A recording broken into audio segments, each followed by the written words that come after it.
তারা কথায় কথায় শুধু ইসলাম রে ক্ষমতায় নিতে চায়, ইসলাম লইয়া গদিতে বসতে চায়। তাদের জীবনের ভীষণ আর মিশন একটাই, ইসলামকে ক্ষমতায় নিতে হবে। যদি ক্ষমতায় যায়া প্রধানমন্ত্রী, রাষ্ট্রপতি, এমপি, উজির নাজির হইতে পারে, তাহলে এই দিন কায়েম হয়ে যাবে, দিন কায়েমের কমপ্লিট দায়িত্ব আদায় হবে। তার আগ পর্যন্ত দিন কায়েম হয় নাই। এজন্য তাদের কেউ দাঁড়ি লাগে না, কারো সুন্নত লাগে না, কারো জিকির লাগে না, ওজিফা লাগে না, মোরাকাবা লাগে না, পর্দা লাগে না, হালাল হারাম লাগে না। কথা একটাই, কোরআনকে ক্ষমতায় নিতে হবে, কোরআনের আইনে দেশ চালাইতে হবে।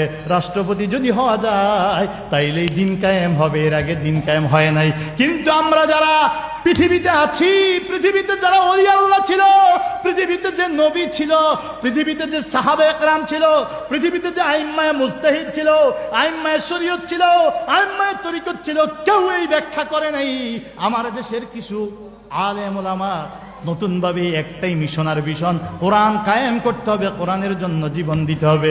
আমরাও বলি এটা সত্য কথা, কোরআন কায়েম করতে হবে, কোরআনের জন্য জীবন দিতে হবে, কোরআন প্রেমিককে ক্ষমতায় বসাতে হবে, ইসলামী আইনে দেশ চলবে। তবে মনে রাখবে, যদি দেশের প্রতিটা মানুষ, অধিকাংশ মানুষ, দেশের মেজরিটি পার্সন দেশ যাদের কথায় চলে, দেশ যেভাবে চলতেছে, এই মানুষগুলো যদি কোরআন না চায়, মানুষগুলো যদি, ও ভাইরা আমার, যেই লোকটা পরিপূর্ণ